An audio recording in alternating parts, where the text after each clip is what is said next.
Good morning and welcome back to the Isle of Faces. Welcome to part 9 of Feast for Crows, Scraps and Scrolls, the sister to History of Westeros' Valor Readers project. Hello and welcome back. I am talking to you from a cloudy, quite rainy England / the Isle. How do I know this? Well, it's because I've already been out there with the bubble up in the quite cold rain, quite windy wind, so I have first-hand experience. We're also, as you might be able to hear, recording in a different location again. Lady Buckley has commandeered the desk once more, so I am downstairs. Hopefully it doesn't sound too different. I don't think it did last week. Hopefully there won't be too much more editing work. You might hear the puppy snuffling and huffling at some point. She's drying off next to me at the moment, but we'll see as we go. We are back to 4 chapters today. It's our usual structure, and it's really basically the Feast 4, I think we can call them. Well, except there's only 3, but it's the main characters of Feast today. We've got 2 Jaimes, we've got a Cersei, and we've got a Brienne. So we've got that real triangle going, and yeah, I think when we talk about Feast, these are the 3 you first think of. They're the ones with the most chapters after all. Before we get there today, not too much in the way of news, only to say, of course, our normal thank you to all the wonderful patrons and their generosity and friendship as well. Only one bit of housekeeping before we get going today. It is, well, I'm probably not the most tech savvy person of how to run a podcast, etc. So I don't know how to get notifications when you guys leave reviews over on Applecast and stuff like that. So forgive me that I only see them kind of sporadically when I think to check. But there was a couple of nice reviews left lately in the last couple of weeks. 5-star reviews, which obviously means a lot, so thank you very much. But also some nice kind comments as well. Unfortunately, I don't know who left them, but whoever you are, I thank you so much for your kind reviews and kind words. One of you mentioned that the music at the beginning and sometimes in the middle is a bit too loud at the moment, so thank you for that feedback. I will try and adjust that today with the editing, kind of lower that a bit so you can actually hear me waffle on with the intro or whatever we're talking about at the beginning. But other than that, just wanted to say thank you, as we do to our patrons, to anyone leaving a review, anyone downloading and listening. A lot of you also leave comments on the Podbean app or on YouTube, and it's just always appreciated. We like getting emails from you, we like hearing about you, we like everything to do with interaction. So keep that up. Thank you very much for everyone who's a patron and who's not. It's so much appreciated. We've had some newbies sign up this week, so that's always wonderful to welcome you. If anyone else out there would like to have a look and see what's going on for these green folk over on the Isle of Faces, the different benefits and extras you can get from obviously $1 a month and up, you can, well, I'm sure you know where to go. Go and have a look on Patreon. You might want to join us, you might not, that's fine as well. We don't mind. But thank you to all those who do. It's obviously well appreciated, and I would especially like to thank, as always, Lord Commander Namin Darklin, KM, Archmaester June, the healer of the Lesser Poxes, and of course Lady Raj, Mistress of Force. We love you all from the bottom of our heart, and we hope you enjoy your time as a special member of the Isle of Faces. There's more coming, don't worry, Storm's End is coming, but I won't go on about that too much today.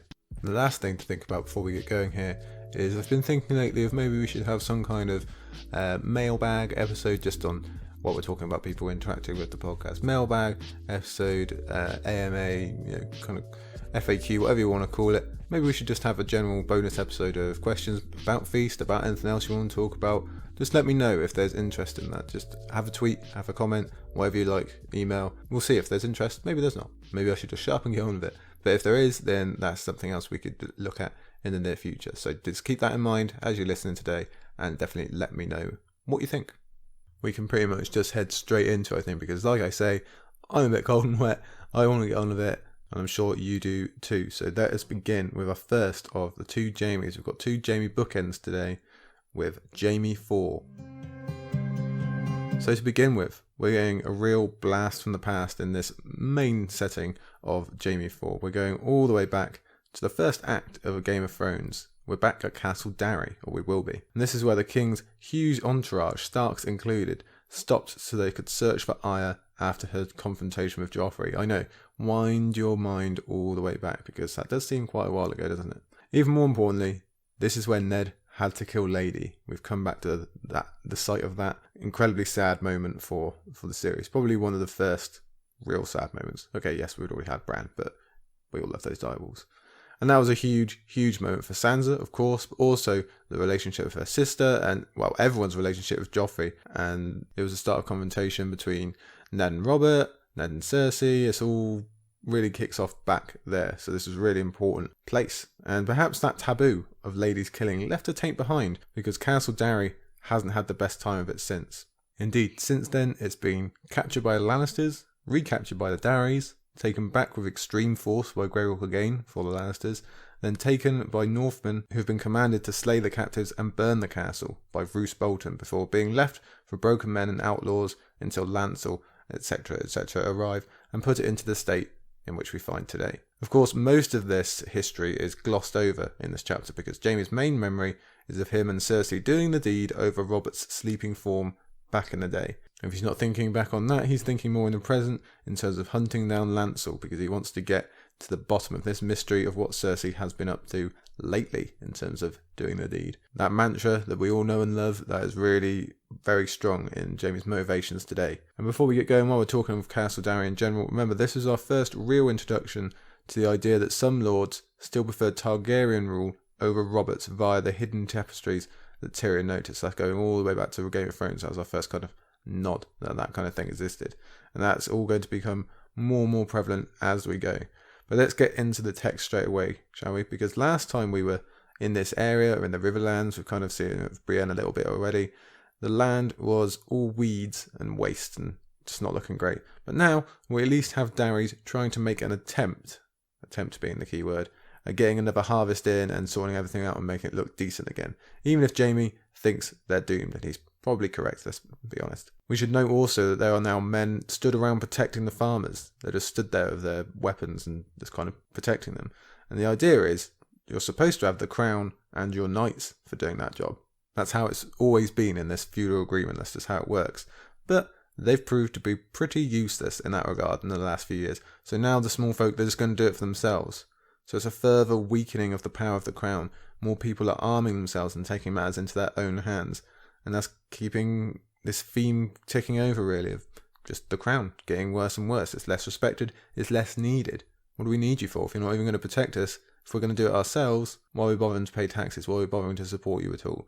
And again, it's just not looking great for the crown, is it? Along those same lines, Jaime will later note that even an army of his size, which is really no size at all, of about 1,000 men, at least not compared to the forces we were seeing earlier in the series, that's already too large to maintain in the Riverlands anymore, due to a lack of food.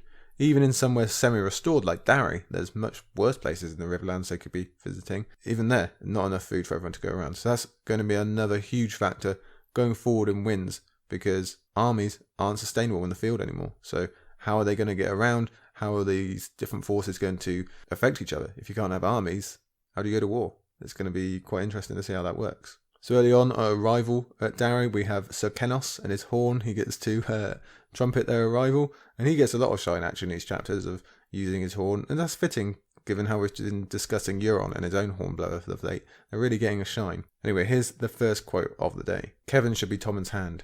Harris swift as a toad, and my sister is a fool if she thinks elsewise. So in these early pages, we get a lot of evidence of Kevin's suitability for rule, which we already knew about anyway, but we're getting reminded of it. We have this talk of quartered flags and the particular choice of brides, and just how smart he's being about it all, and how handy that would really be at King's Landing right about now. Jaime specifically thinks on how clever it is to find a Frey girl, seeing as Freys are so powerful at the moment, they're really kind of ticking upwards for now, but who was also half Darry to keep the locals happy. And that really is the best possible choice at the moment, all things considered, and is actually mirrored exactly by what Roose Bolton is doing up in the north. There's this line about old line continuation, and continuing the Starks is the ultimate old line continuation, isn't it? But it's still smart politics down in the south as well, especially given the hatred a lot of these small folk are going to have for the upper class after the war, like we've just discussed. They're not happy, so you've got to keep them as content as possible, really. Unfortunately, no more Red Ronnet beatings in this chapter. Jaime tells us he's off to Maidenpool to deliver Willis Manderley. And Ronnet is probably lucky he's going now and not a bit earlier on, because Brienne might do worse than just old Golden Hand did. And Ronnet's been sent off with Gregor's horrible lot, so we know that isn't going to be enjoyable, at least that's the least he deserves. We'll next see him in Kevin's epilogue in Dance of Dragons, so for quite a while yet, when he has to come back to King's Landing and defend himself against the accusations he was in league with John Connington, because John Connington is going to take Storm's End soon, as we know. It seems at the end of that chapter that he's kind of acquitted, but Randall Tarley actually wants him sent up to the wall, so good riddance to him. Next quote here. It's like some toy castle, Jaime heard her say. She's known no home but Harrenhal, he reflected. Every castle in the realm will seem small to her, except the rock. Now, I mention this just because it's a real nice inversion. This is obviously, we're talking about Pretty Pyre here. It's a nice inversion from what we've traditionally seen with Gilly or Ygritte, where they see like a windmill or whatever it is and think it's a massive, huge castle. Well, now we're going with the reverse because someone's come from Harrenhal. And it's odd to think of someone who views somewhere as horrible as Harrenhal as their home, when it's always just been a pit stop for our main players. There's no one major who's really come from Harrenhal. They will just wind up there, unfortunately. And speaking of Harrenhal, we also hear of Jaime dispensing further justice while they're still there, with one of the Mountain's men trying to force himself on Pyre. There's a gut-churning argument that the man makes, that they've all been doing so for so long that it can hardly be called a crime anymore. And yes, that's not fun to think about. Luckily, Jaime does not agree, and he puts Sir Ilyn to work. And all we can really enjoy is that Pyre, neither seem right to me. Pyre smiles with the reward of this man's head. But it does go to show that Jaime is working more and more on becoming that golden hand figure, especially with the justice. And that's going to be important in both his chapters today, so keep that in mind. So as we approach the castle, and again we see these kind of renewed lands, and the castle itself, after being through so much, is actually looking okay. We see that the wall truly is being left behind in some places. Few castles suffered as much damage as Darry, but Lancel, or more likely Kevin, has got going with the rebuilding. He's really into it now, and that's ushering in a new time for all. They need to put that horrible era behind and think, okay, we're moving forward. But Jaime at the same time notices that there's more Freys and Sparrows than Lannister men, so that hold, as smart as it might be from Kevin, might be tentative. And last week's Cersei chapter was all about the Sparrows, so it's great chapter sequencing yet again from George. That even when apart, Jaime and Cersei are sharing something in the build-up of these Sparrows, and again they're going to be showing up more and more through this chapter. Next we meet another Maester. This time it's Maester Ottomore. How many named Maesters have we actually got in this book now? Someone needs to count. I'm going to have to go back and count, because I swear it's outstripping any other book, just in terms of mere naming all the Maesters. So Jaime, talking to this Maester, he admits he's lying about Darry being on his way to Riverrun, and he's not wrong. If you look at your maps, he had to go almost dead north from Harrenhal to get here, instead of the shallow northwesterly line he needed to take to reach Riverrun. Perhaps he can claim he wanted to reach the River Road and then go west along that, but really it's just evidence of this darker need, that he calls it, that he can't shake off. Maybe he's not consciously thinking of Cersei as much, that's true, but Tyrion's mocking lie is still controlling Jaime to some degree. Unfortunately, what he also finds out talking to this Maester, Kevin is always one step ahead. Jaime still can't catch him, but there is Lancel, which is tempting in its own way. And we already mentioned the tapestries, and we link that to Tyrion, and Jaime here recalls some friendlier times with Tyrion back at Darry when his brother sniffed out those tapestries specifically, and we got that original idea of Targaryen lovers like we mentioned at the top. So Jaime's thinking of that already, and that's something else we're going to see a little bit more in this chapter, is Jaime just leaning slightly more to the nicer memories of Tyrion, even though he's going to have kind of a rough time of it in terms of Tyrion's lie. I think he's kind of weighing up and thinking, well, actually, I still do like Tyrion a lot more than my sister, because she's being not too nice to me at the moment. Next, we have Jaime giving some advice to Peck about Pyre, whatever you want to call her. It's a surprise that Jaime's talking about this type of thing at all, and it's another sign of that turning back to life and open to vulnerability that we talked about last week.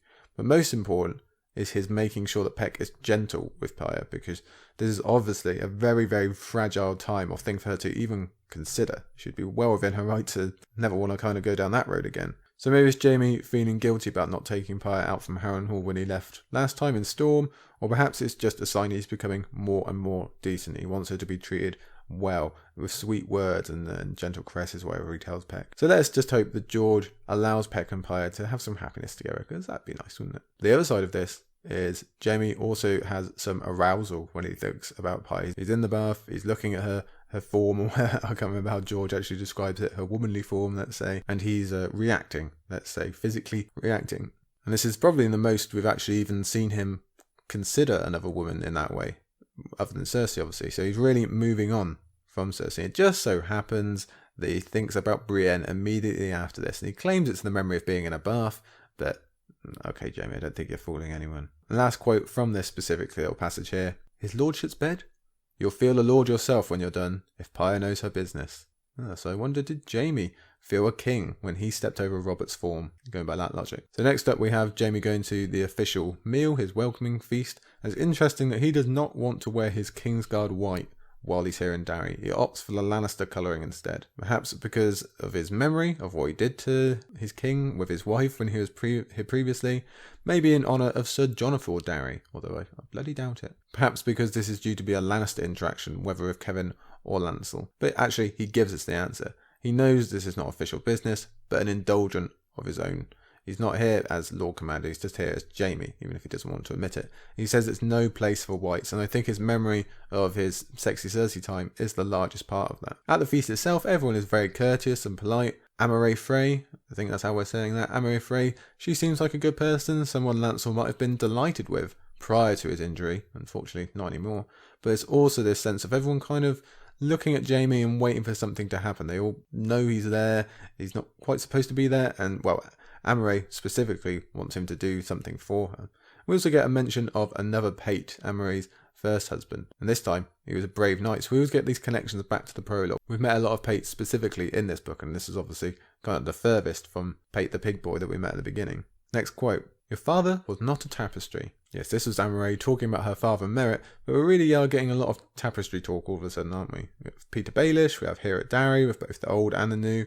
In Victarion's last chapter, someone was wrapping themselves in a tapestry, so what are you trying to weave here, George? What are you trying to tell us? I actually did a check, and I can confirm the word tapestry, or tapestries, appears more in Feast for Crows than any other book. Game of Thrones comes in second, so take that as you will. I know that is a hot take. I'm really doing the research for you this week, aren't I? Tapestry mentions, yeah. So Jaime, he has his memories of Merritt Frey that we first spoke of in the Storm epilogue.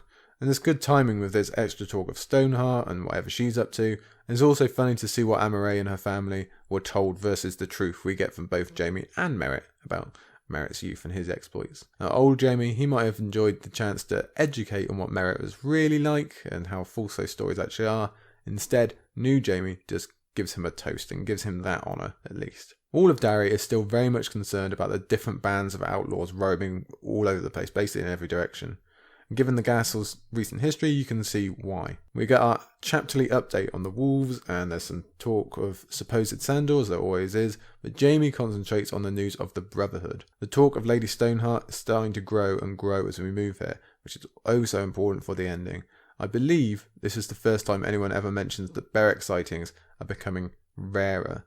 No one's actually seen Beric lately. I think that's starting to seep through into the public consciousness. I believe it's Amore's mother who brings that up. What's very, very interesting is the idea that Lady Stoneheart disappeared into the net. Now, we don't know how true that actually is, whether she just kind of got to the border and went all the way in or what, but it would make sense for them to go through Hagsmire when we know they were at Old Stones before, which must have been very emotional for Stoneheart if she still has that capacity. But I guess we spoke about that last time.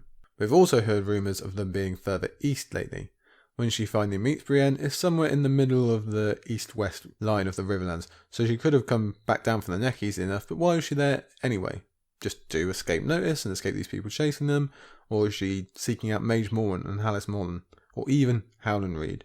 I really doubt it's the latter, but people like to include him in all theories, don't they? We get this Arthur Dane story from Jaime here about his past, and that's very interesting and quite specific for this timing actually, because the story is focused on Sir Arthur Dane basically making friends with the small folk down in the Kingswood and using them to his advantage. And we can already see, as we've spoken about twice already in this chapter, the bubbling of lords versus small folk in these parts. And Amore, she backs it up because she's so frustrated that her people would lie to their own lords, while the small folk themselves, they're still pissed about what the game playing has done to them and their families and their lives. So this could easily spill over soon, but Jaime is wise enough to think back on Sir Arthur.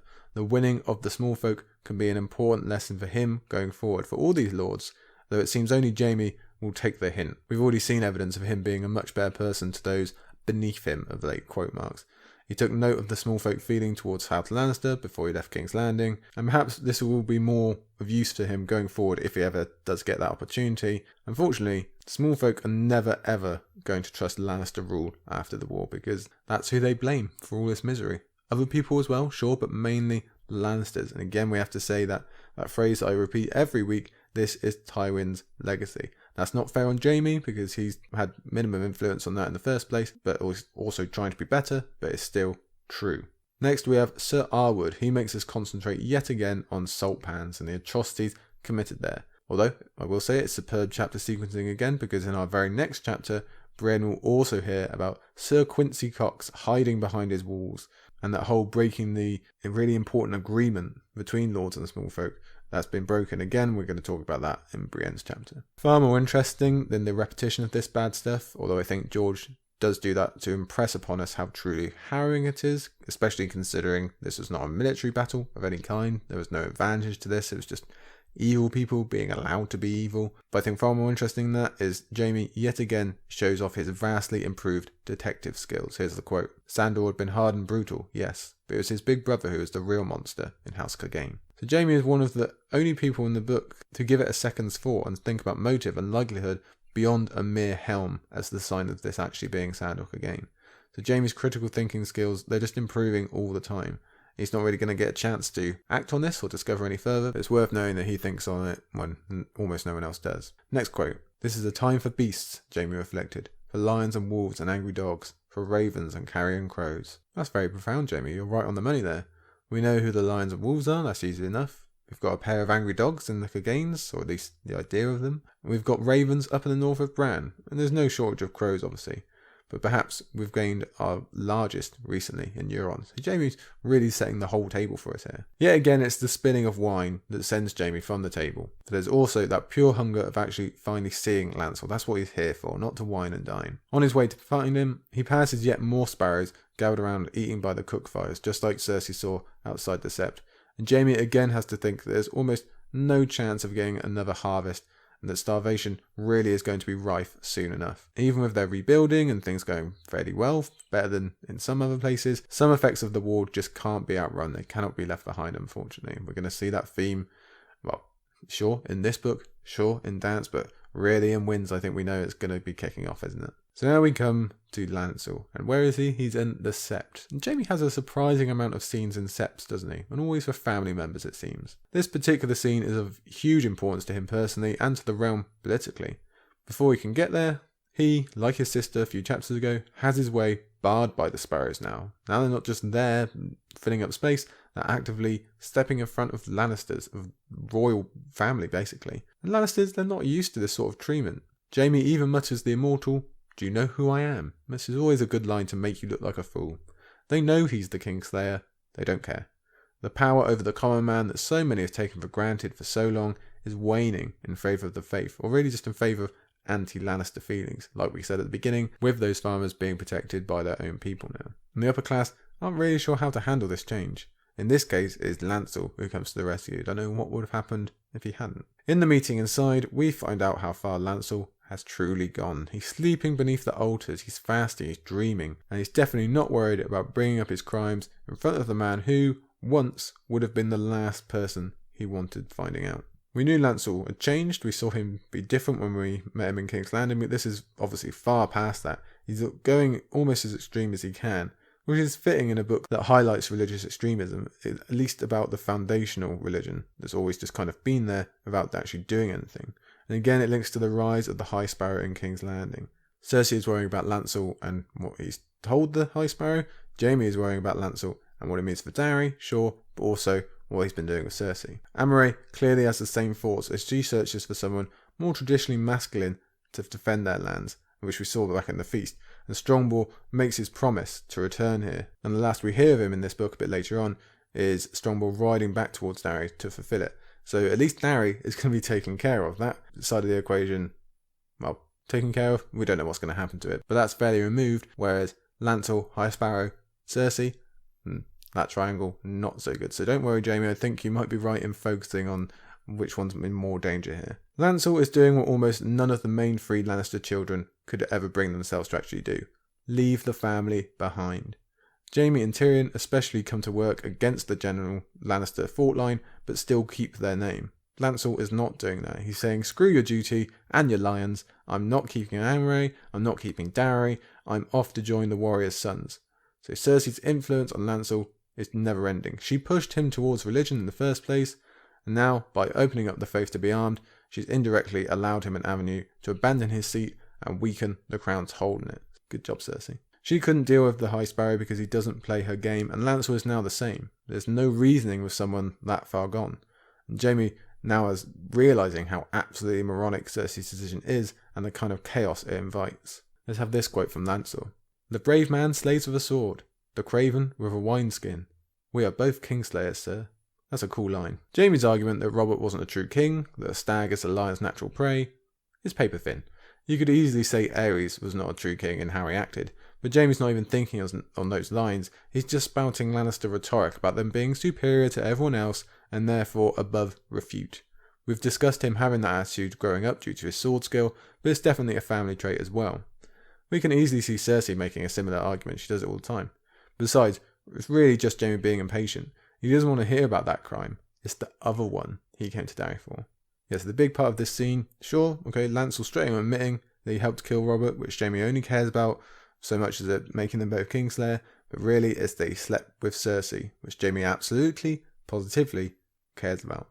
I think it says something about how bad the relationship with Cersei has gone in this book, because if it was even slightly better, you might have killed Lancel right here for the admittance of these crimes. If Jaime thought there was still really a chance of Cersei and him being together happily ever after, or perhaps if it was a very slightly earlier version of Jaime hearing this, I think we might know the result. As it is, he feels only sorrow. We also get this line here, which I'm just going to include because I know you will love it. It is not treason unless you finish inside. I bet you someone's got a tattoo of that somewhere. I bet someone out there, maybe one of you listening, has that as a tattoo. I'm willing to bet my whole aisle on it. Jaime, he has to ask if Lancel forced Cersei. He's almost hopeful that he did. That's how desperate he is. Because even that would be better to him than Cersei actually wanting another man, actually choosing to betray him. That's more than he can stand, as confirmation comes flooding in. What Tyrion said is now so much more solidified. Cersei's own barbs are no longer just attempts at wounding, but bitter truths. It is all true. Everything he never wanted come true. And with that confirmation is that Tyrion wasn't lying, which might convince him that Tyrion's actual lie of killing Joffrey is also definitely true. He might now just take the whole thing, everything Tyrion said, as blanket truth. We'll have to keep watch for that coming back one day, but like I said earlier, there is a lot more thinking of Tyrion in a positive light in general in this chapter. Jaime even thinks Tyrion would have known. So even with their complicated relationship, Jaime knows his brother's worth. I think he might actually be longing for him a little bit here, as again, especially in comparison now that he's just found out his supposedly favourite sibling, what she's been up to. Jaime, he might think Cersei's a fool. He might have had all these arguments with her, and their relationship might have disintegrated over the beginning of this book, but it's this that drives the nail down. He could have coped with all that. This is the actual betrayal. Being a bad queen or an angry drunk, that's fine. He could have made his peace for that eventually. He'd have been willing to try, if she was, at least. But this is different now. This is the realisation that all those years of vow keeping and giving his life for hers has not been reciprocated. Out of everything that Jaime's ever had to betray about his oaths and vows and whatever, the one thing he's never done is betray Cersei in that way that she has to him. So this really is now the end of their relationship. So now the focus swings back to Lancel leaving Darry. We have this quote from Jaime. "Even if this is true, you are a lion of the rock, a lord. You have a wife, a castle, lands to defend, people to protect. If the gods are good, you have sons of your blood to follow you. Why would you throw all that away for some vow?" It's an incredibly telling quote by Jaime. As Lancel points out straight away, Jaime threw all this away for a vow as well. So is this inner Jaime lamenting the life he gave up for vows that he found out weren't so noble perhaps? At the same time, there's that leaning towards looking after the lesser people again. Ruling with pride is a Lannister, yes, I love that bit. Producing sons as well, cool. But lands to defend, people to protect, that's much lower on the list for a guy like Tywin. So it's amazing those values have slipped through to Jaime. Perhaps this is Jaime seeing a young knight who at least had potential beforehand being bulled around by the political forces above him, just as once happened to Jaime in his youth. After the two cousins split, it's quite funny that Jaime goes straight to the Godswood after telling Lancel he's forgotten all the words of prayer to the Seven. Firstly because the old gods, they don't require words in their prayers, but also because Jaime is perhaps looking for a more truly spiritual experience than the Seven have ever provided him. We do know he has some experiences with weirwoods, but he doesn't actually focus on that just yet. Jaime is now clearly in the darkest mood we've seen from him in quite a while with this news about Cersei, and it's now he chooses to spill all about what he and Cersei got up to the last time he was here. How cheating on Robert eventually became not enough for Cersei. Her blood was so high at the time with all this ire stuff, that the only thrill that could satisfy her was cucking her husband there and then. Jaime doesn't think on it here, but even back then Cersei apparently equated violence with sexual pleasure, as he remembers her talking about ire during their lovemaking. That's another link between her and Aerys there, isn't it? We get reminded also of Jaime's capacity for evil. He would have killed Arya to keep Cersei happy. He admits that. That's how deep his obsession goes, or his obsession went, anyway. It's the same thing we happened with Bran. We saw that one firsthand. And this is what we talked about earlier, with Ilyn learning certain secrets. Not sure what he could do with this specifically, but still. We started with noble Jaime at the beginning of this chapter, quite happy Jaime, sharing advice with Peck Jaime. We finished with dark Jaime. Dark on this festering mantra that he's always had turning out to be true. Dark on, again, this really being the end for him and Cersei now. Dark on this whole great lie his life has been, at least in the last few years. And just makes him question everything. She was his sole motivation, his sole purpose. And that's gone. Now, again, fair enough. That was already slipping away. But this is a whole different level. This is worth way more than any of the bad ruler, bad mother, whatever vibes he was getting from her before. She could chuck 1,000 wine glasses at his head. It wouldn't amount to the same amount of her learning this is. But we will talk more about Jaime and slightly darker Jaime later on in Jaime V. For now, we will move on to our second chapter, is Brienne VI. And now, you and I, my fellow green folk, we are lucky indeed, because we're really into the thick of it in terms of great Brienne chapters now, as we head towards the end of her arc. Amazingly, we have just 2 Briennes left after today, which is mind-blowing to me. We have the gentleness of the Quiet Isle first today, then the pure violence of the Inn at the Crossroads, and then the misery / more amazingness of re-meeting Lady Stoneheart at the end. So what a run we're about to go on, what a 3-chapter ending we're about to get treated to. I would say Brienne VII, the next chapter after this, is at least top 5 in terms of most important A Song of Ice and Fire chapters, in terms of thematics definitely. We'll deal with that later when the time comes, but wow, yeah, so we've got that coming. That is such an important chapter. And today, to be honest, is no less important. We're still fresh off the Broken Man speech in the last Brienne chapter, as we come to a place where we may well find, the ultimate Broken Man in the Sandor again. Either his memory or his actual person, it doesn't actually really matter at the moment. The result is essentially the same for now. The Sandor we knew, the violent hound of the opening act from A Song of Ice and Fire, has supposedly found some peace in this bubble away from war that we're going to be introduced to. And even as Brienne is presented with the benefits of leaving such fighting behind, as advised to her here and previously, she ends up doubling down on her baseline philosophy. Winning and losing do not matter. If you can protect someone, you do, no matter what. That's incredibly important setup for her 7th chapter. That's what she really focuses throughout this chapter and especially at the end. And we managed to wrap that all up in the shortest of the Brienne chapters, interestingly, as we reach this little break amongst so much terribleness for Brienne. She really is entering the bubble here. And the place itself looks nice, as the opening paragraph tells us. How often do we get that these days? Most things are ruined or burned or desolate. As it happens, there's a lot of that on the other side of the Quiet Isle and Salt Pans, but it's not lost that we're visiting somewhere rare here. Yes, okay, we've just seen a renewed Darry, but the Quiet Isle has been like this the whole time. And looking at George's description, it looks like something out of Breath of the Wild, to be honest. You come around a nice hill, it's nice and windy, and you see like this little windmill and this little farm on the side there. It looks cool, it looks nice. Kind of a Studio Ghibli feel to it as well. We get some tension built from the beginning here, when Maribald mentions that they are near Salt Pans, that is just on the other side of the water, and it can be got to quite quickly, because that's been talked of through the whole book almost, last chapter included, as you remember. So now readers are thinking, oh, do we actually have to go there? Do we have to see it? It's going to be a horrible view, and there's also the possibility of meeting supposed Sandor, ironically, given what happens in this chapter. The imagery we get as they begin making their journey towards the Isle it's always amazing with George, isn't it? But it's particularly beautiful to me. Again, that Studio Ghibli feel, that Breath of the Wild feel. Golden coins in the sun, George says. There's a strong view, and it reminds me of Nimble Dick, with Brienne dropping those golden coins down into his grave. But we also have talks of vows of silence and penitence, right off the back of seeing Lancel trying to atone and do those things himself. Things that might have been different if Lancel had actually gone silent and stuck to it in terms of Cersei and High Sparrow, but alas, that did not happen. They're thinking that as they start moving towards the Isle, like I say, and Maribald, he really, really proves his value now when getting them across the path of faith, as it's called. It's an amazing defence system where he goes not even towards the Isle, you've got to kind of go out into the bay a little bit and then back and forth and whatever else. And apparently, the system works even while right in the middle of a war zone. And there's basically no chance of discovering that route by accident, is there? You get the sense that the Quiet Isle has just been able to sit and watch the violence of history, not just recently, but before as well, happen around them without being involved. So it's not so different from the Isle of Faces, really, is it? And also, not too different from Queen's Crown, just in terms of this defence system in the water.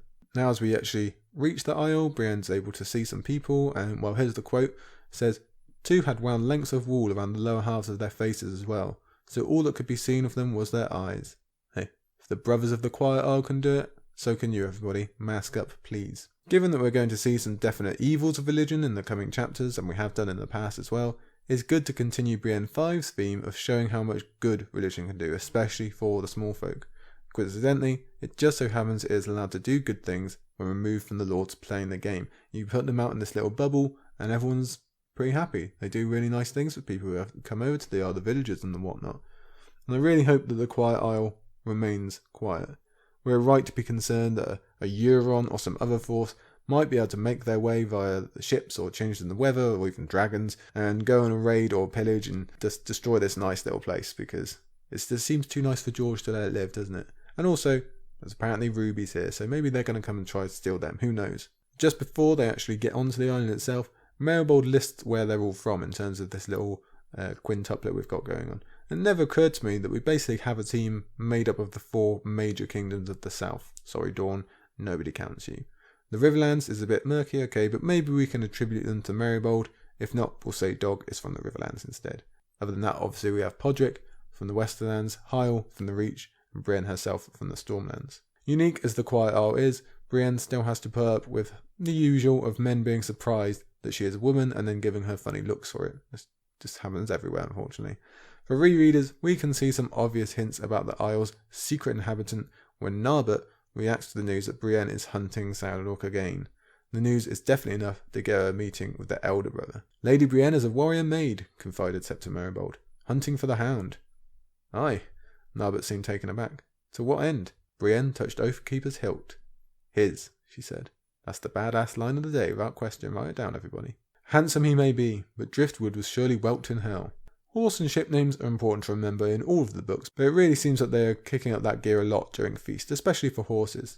This one is giving a false name for now, but the description alone is enough for us to all be 99% sure we know this particular horse, who, it turns out, likes biting off ears, so perhaps he should become Brienne's horse at some point. That'd be pretty cool. I'd be happy with that. On the way to the elder brother, we finally come across the man himself. Again, so obvious to rereaders. All the clues are there once you have the right framing.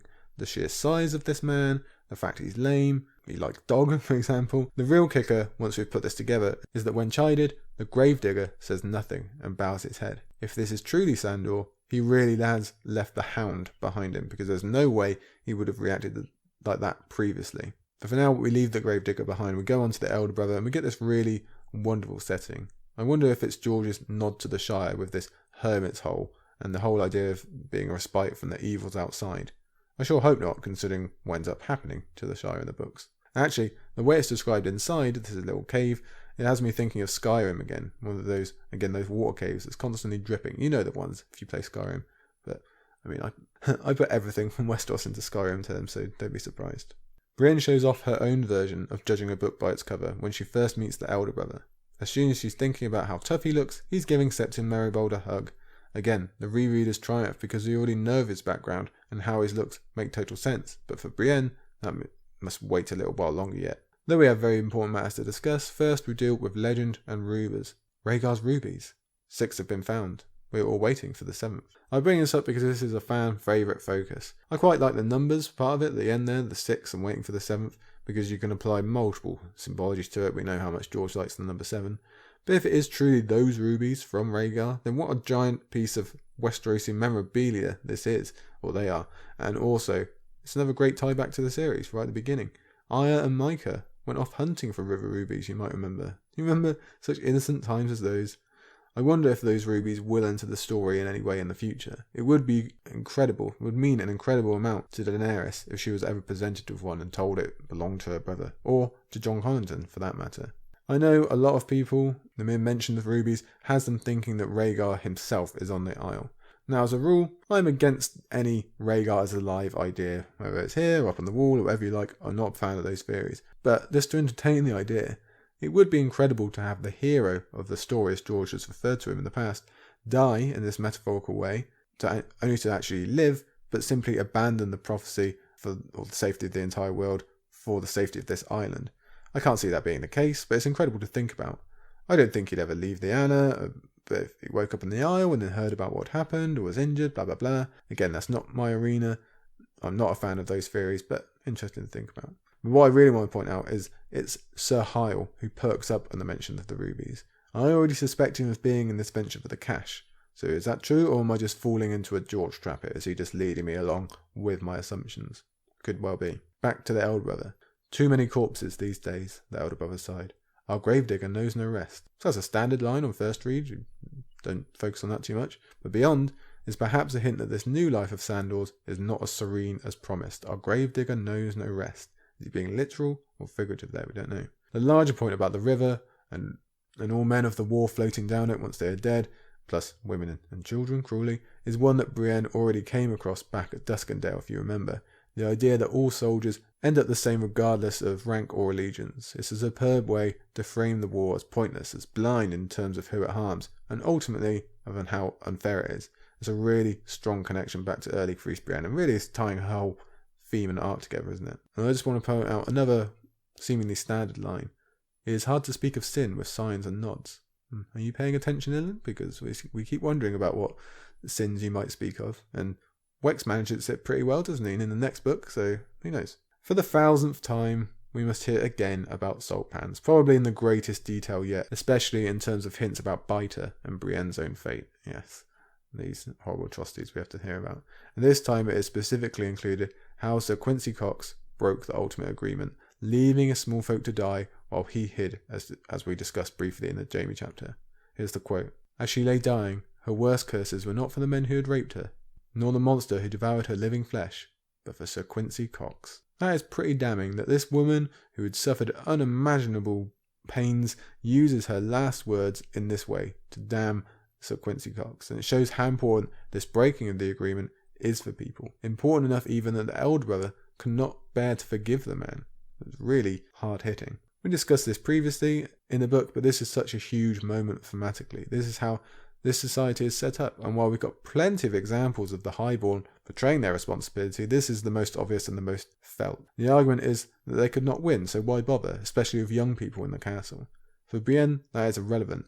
You've spoken a vow, you have a task. The end result is not the point. You do it, whatever the chance of victory is. And okay, the issue of children does muddy the water somewhat, but that's my taking of it, not Brienne's. He could have tried, Brienne thought. He could have died. Old or young, a true knight is sworn to protect those who are weaker than himself, or die in the attempt. That's beautiful. And it's so easily relatable to her coming chapter with the no chance, no choice stuff. This is why Brienne is the very best, standing up to evil against overwhelming odds, with no thought giving to what it might mean for her or her safety. After eating and Podrick going off with Sir Hyle, it's time for Brienne to have another conversation. First, about salt pans, and how it's basically just gone now, a whole town wiped out by the rage and frustration of outlaws. It's not like entire places are just wiped off the map often, just remember. And then about what she intends to do there. As always, we are back to a highborn maid of 3 and 10. The elder brother finally gives some much needed answers to Brienne, mainly that she is chasing Arya, not Sansa. So that's great news that Arya is alive, or was at least alive recently, but also means Brienne still has no idea where Sansa is. But now we get to more concrete information about Sandor Clegane. Finally, after a billion references throughout this book, we are told that this supposed Sandor laying waste to the Riverlands is indeed only supposed. The elder brother claims Sandor Clegane is dead, and his helm was left at his grave, picked up by some outlaw, and has now been used throughout the book to confuse identity. The elder brother gives damning and accurate summations of Sandor's life. He found no worth in anything, at least not until he met the Stark sisters. He's also dead on about Gregor being Sandor's sole motivation, as we discussed a lot during Storm when he was with Arya. You'd have to go pretty far now to find a fan who doesn't think the elder brother is being metaphorical here. He is saying the Hound, as in the evil, broken persona of Sandor Clegane, died where Arya left him. He has now been reborn as the Gravedigger, while the violence of his past is left behind. in theory anyway. Certainly, this fits in with Arya's mercy-giving powers being used for good, yet in a backwards way, as she left him alive to deny mercy and comfort. Yet her decision ultimately helped free him from his past and create a peaceful life, again, theoretically. And I could easily see him getting left here at the Quiet Isle. I know how much people want him to re-enter the series in some way, and there's people going on about Clegane Bowl and all that kind of stuff, but there are also definite avenues for that to happen, true, but I personally don't think he'll end up fighting his brother unless it's for some kind of incredibly noble purpose, and it's definitely possible. It's a much kinder ending to have him released from Gregor's pain and not need bloody vengeance, but it's also incredibly clean, so who can say? Maybe George wants him to pay in some way, or perhaps his injury is so severe he's lost all ability to fight, and that's his own kind of torture, knowing that he can't ever go and get Gregor.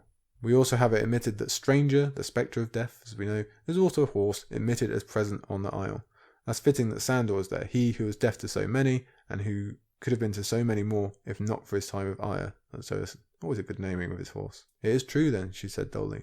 Sandor Clegane is dead. He is at rest. That's how the elder brother responds. So I think we all need to look at that. Even the first time readers surely pick up and go, well, you didn't say yes, did you? Now let's switch focus to the elder brother himself, because he is yet another. It's like we're collecting one from each war. Now we have one from Robert's Rebellion. This one actually fought on the Trident. At unimaginable odds of survival, he somehow met. We've met countless lords who fought in that huge battle, but not so much for the actual foot soldiers. I think this might be the first one we've ever met who just kind of fought there. He even says, though he never knew my name. I wonder if he and Maribold set that line up together, because that's very close to the Broken Man speech. He also says this, when I died in the Battle of the Trident. So he himself says he died on the Trident when he obviously physically didn't. So we can now be pretty sure he's using that same turn of phrase about Sandor Clegane. He said he died, maybe he hasn't. You can see the connection. And it's quite ironic that this is an extra chapter about the Darrys, who also fought for the dragon. Now we have a soldier here who did the same, so that's cool, isn't it? Brienne isn't sure why she's hearing this, and it doesn't click that this is a cautionary tale of what was waiting in the world. It's just someone else begging Brienne to go home, but from a place of care rather than whatever the hell Randall Tarley was selling. It's just part of the hero's journey. So many will try to take you from the path, whether with smiles or snarls, but the true ones keep moving forward towards the goal, as Brienne does here. The elder brother is cool, but he's also wrong about Lancel sorting out the Darry lands. I suppose it's unlikely he's ever met him. It seems like the elder brother would be horrified to learn about Cersei arming the faith, but, well, that's not our focus here, is it? Because he has a much bigger role to play for Brienne. Here's a quote from Brienne. The freakish one, not fit to be a son or a daughter. All of it came pouring out of Brienne then, like some black blood from a wound. Yes, those horrible words from Randall did stay with Brienne. Sandor, he needed the elder brother's physical help, and spiritual, I suppose, but Brienne, she really needs the spiritual help. She finally lets loose about these many, many weights she's been dragging with her for her whole life, and particularly on this quest, as guilt overwhelms her. The guilt of perhaps hurting her father's feelings, or maybe being selfish. Guilt, most unfairly, over just being herself. It's painful to deny her father's happiness, and maybe even her own. It's certainly not what everyone else wants, but she does what's right instead, and we finally end with one of the very best tying togethers of themes in a chapter, as we look back to Brienne's opinion that the Lord should have done his duty or die in the attempt in terms of salt pans we're talking here. Brienne states that she will do the same. She's faced death, threats, contempt, and she'll take it all because trying to save these girls is the right thing to do, and trying is better than not trying. That is the simple equation of it for Brienne. Knowing what we know of the final two chapters, the horror she'll experience, as well as the unfair blame heaped on her for the trouble of doing the right thing, is going to be amazing yet infuriating, but like Brienne says, the result isn't the point. She is the true knight of the series. She's the descendant of the former true one who came before, but she is now the ultimate knight of the whole of the Song of Ice and Fire. Set perfectly by being next to Jaime the Vow-breaker for much of her art, and by being here next to Sandor Clegane, who has inspired 1,000 discussions on knighthood.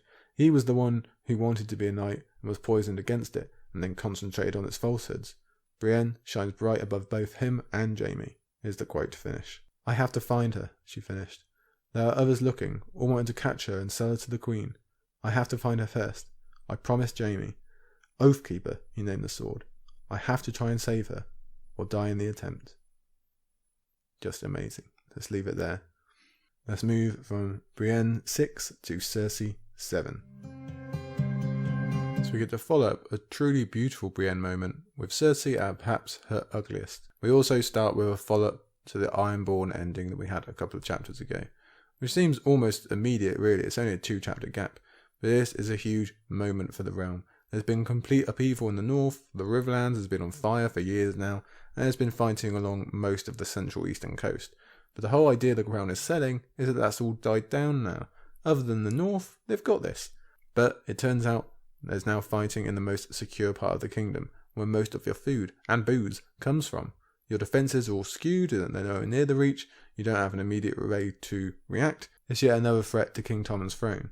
And yet, Cersei is gleeful about it all because it annoys Margaery and Loras. Wowzers. In fact, as we open, Cersei is more focused on Margaery's choice of words than she is at the actual news of an assault on her kingdom. Must, she thought. She dares say must to me.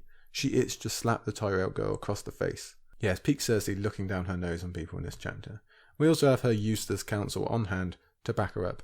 Alton Merryweather cites counting double or lying to protect their ego in terms of the Reachman, and that's likely because that would be his own first port of call. Cersei thinks, my enemies are everywhere, and my friends are useless. Yes, friends of your own making, Cersei. She's actively worked to not be friends with anyone remotely useful, and has gone out of her way to make enemies of those who are. At least she's admitting her counsellors are useless now, I suppose. With this news, we have Aurane Waters musing about the Iron Fleet and the danger they could pose. I always remembered his eventual desertion as coming soon, as taking advantage of foolish Cersei and wanting to go and make some money for himself. That's still the dominating percentage, but I also think he has no drive to be involved with battle against the Iron Fleet in any way. He can kind of see the way the wind is blowing here. No, I don't want to end up doing that, so I'm off. He's a smart guy. Meanwhile, Cersei proves to be her father's daughter when thinking that Robert should have just wiped out the Iron Islands after the Greyjoy Rebellion. But rather than thinking on the actual enemy too much, she really focuses on those who are supposed to be her allies. That oaf Mace Tyrell left the defence of the Reach in the hands of a hapless weakling. So Cersei again proves that she is prejudiced against the disabled when she believes Willis a weakling because of his leg, that's it. We spoke about this before, how it comes up again and again during that previous chapter, but she just keeps piling it on. She always assumes people are trying to cover up their own mistakes or blames others. She projects her own self onto them, as we just said with Alton Merryweather. We know, actually, Willis is very smart, and he's smart enough to have sussed out the truth about the swing out into the sunset sea that the Ironborn did. Margaery, meanwhile, is dead on about the 1,000 ships, meaning that this is no mere raid. This is a planned attack designed to make the Reach that much weaker. Key defensive lords have been killed, with their key defensive castles taken. This is building to something. It's not usual. It must be incredibly frustrating for Margaery trying to make these doddery old fools and this stupid queen understand. And surprise, surprise, Pycelle and Cersei differ in opinion yet again, and we are siding with Pycelle yet again. We've been doing that a lot lately. You actually have to feel bad for the guy in the same way that we do for Margaery, as he tries to get through what Cersei is suggesting about this being Stannis responsible for this attack makes absolutely no sense. You can just feel his exasperation. Cersei's a bit too pleased to be arguing with him properly because she believes she's going to win one way or the other at the end of this confrontation when we get either dead Loras or dead Dragonstone. We'll come to that in a second. She's so set in her ways of pigeonholing enemies that, like we say, she's convinced Stannis is behind the offensive on the shields, completely willing to forego any logic about how that might be possible. She thinks Balon's son might have offered an alliance, so firstly, she's not listening to the fact it's Balon's brother in charge, but she's also not considering the type of person Stannis is. He would never accept an alliance, and it'd be stupid to try suggesting such a thing to him.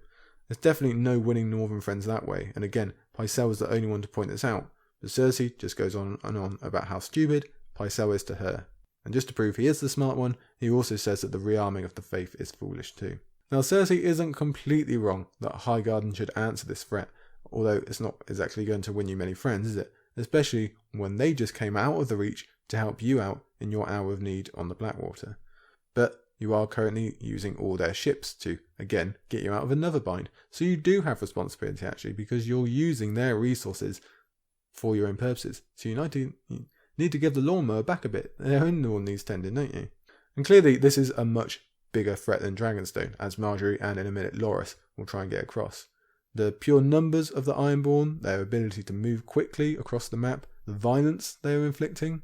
Left alone, Dragonstone will do nothing. There's hardly any people there, they've got nowhere to go anyway, unless they really want to go all the way north, which would actually take them further away from you, so you might want to let that happen. Whereas the Ironborn are active and mobile. They could do anything. Maybe they will. Beyond that, the Shield Islands are symbolic as well as practical, and as Loras now points out, they are opening a door right into the Seven Kingdoms, especially the prosperous realm that your entire crown is essentially based on, for food, for money, for soldiers, for allies. I do enjoy how wound up Margaery is about it all. It paints her well as a queen who cares for her people. Now we'll talk about that image in a moment, but it's also just like she's had enough of Cersei's bullshit. So she leaves it to Loras to point out the flaw in Cersei's logic. He gives us an account of how many men Garland and Willis can raise and how quickly, and the deep irony of this is if Cersei gave them full leave to defend their home with all they had, I think they probably would eventually smash Euron's force, especially if Victarion has already departed and is halfway to Meereen.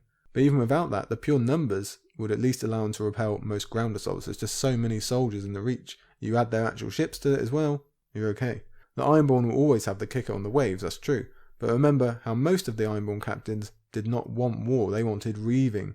They will not want to invest in a long, drawn-out, minimal success campaign miles from home, as we discussed in Victarion last week. They've already been beaten down by war recently, and they've just had a bunch of fun in the Shields. Most like they will just return to the Iron Islands almost immediately if the Tyrells and the Reach come out in force. Obviously Cersei doesn't allow that.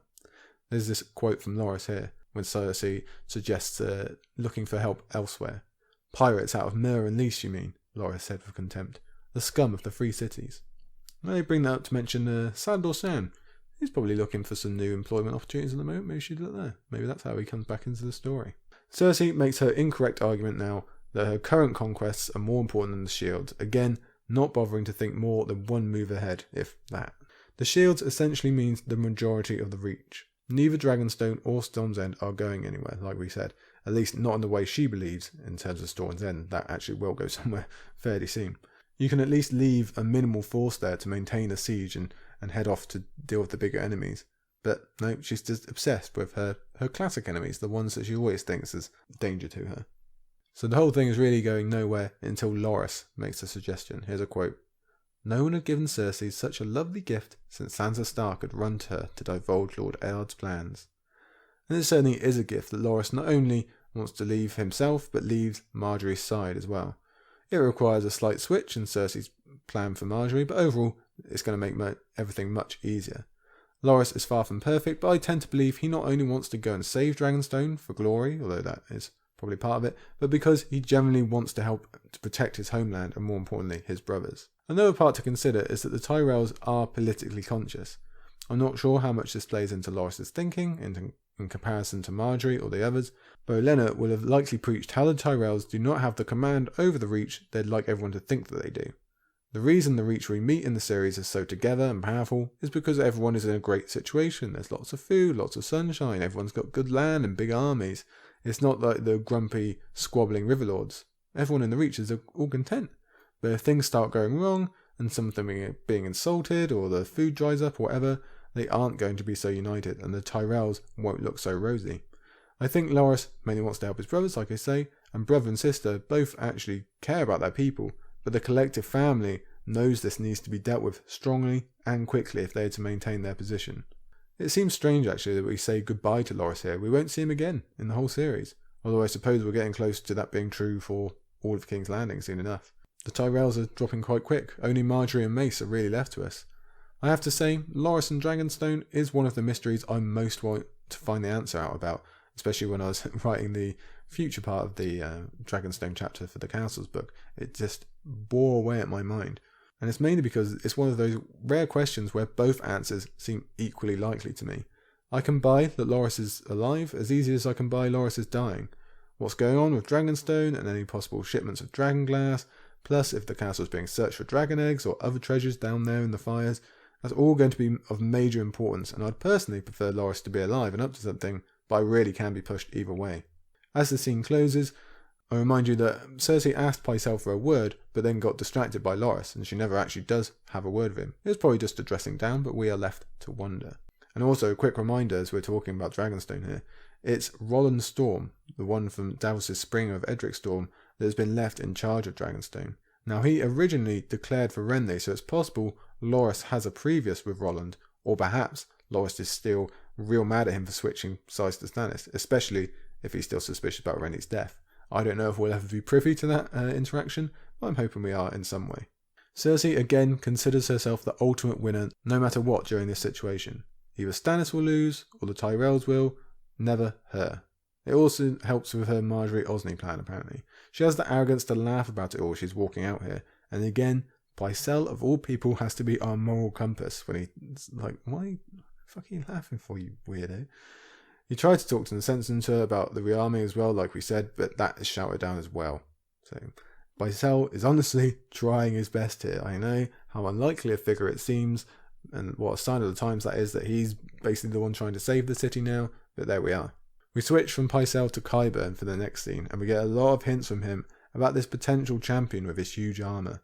It's obvious on reread, but I suppose, even for first-time readers, we have to figure it's Gregor Clegane he's talking about, because who else would Qyburn have in his dungeons, if indeed it is someone from the dungeons, which does sound like, to be fair. But even then, how does that work? Qyburn claims no living man can take Gregor on, or can take this champion on. And it's a shame Beric Dondarrion is no longer with us. If he qualified as a non-living person, it would have been great to see him finally complete his original Ned given mission and slay Gregor Clegane. Another quote from this interaction. At night, Cersei sometimes heard soft sounds, even in her own apartments. Mice in the wall, she would tell herself. No more than that. I bring that up because I'm pretty sure Varys used to call his spies mice. It would definitely seem a Varys thing to know. Everything that Cersei has gotten up to in her bedchamber with Lancel, with the Kettle Blacks, and also now with Taena later in the chapter. It would be very interesting to see if Varys will try and manipulate that last one to his advantage now. Or any of the previous two as well. We get some setup for later on, with Cersei thinking about Taena replacing Robert in their marriage bed, when Cersei gets to imagine what it'd be like to play the Robert in the situation, as she replays her own abuse at the hands of the king. And while we talk about how horrible Cersei is, fairly, these awful experiences should not be discounted when totting up both Cersei and Robert as people. We can look at her wanting of someone in the bed next to her as an actual sign of humanity. I know they're rare, but they are there. She does long for comfort and contact and the feeling of safety, as anyone does, though she would be loath to admit it. And that makes it all the more difficult with what she does with that comfort at the end of the chapter. We'll discuss that in a minute. Note that ending also ties in with Cersei's high suspicion of Taena, thanks to Taena's questions. She thinks she catches herself speaking so openly about her plans, and she actually thinks, oh, hang on, I really need to rein it in a bit here. We also get lots of thoughts about Rhaegar in this little passage, yet again, and that's quite funny since it's next to the chapter of all his rubies. Maybe, anyway. She repaid my kindness with betrayal. Cersei thinks this about Sanel, Sansa, Melara Heatherspoon. She'll probably soon add Falyse Stokeworth to the list. There's nothing short of psychopathic behaviour to believe that she was kind to those girls. Sanel is probably her best bet for actual betrayal, and she still hasn't even got any actual evidence of that. So I think I should highlight that sentence particularly because, yeah, psychopathic behaviour. Let's move on to another passage, a quite important passage for the chapter before we reach the ending. It's another Cersei's plans falling completely apart regarding Stokeworth. And basically it fell apart in the worst way. You'll remember a couple of chapters ago, or her last chapter maybe, she gave the Stokeworths, also Bowman, this mission of dealing with Bronn, making it look like an accident and basically getting Stokeworth back under control. That has not worked. So now Cersei loses two of her only loyal friends, they're gone.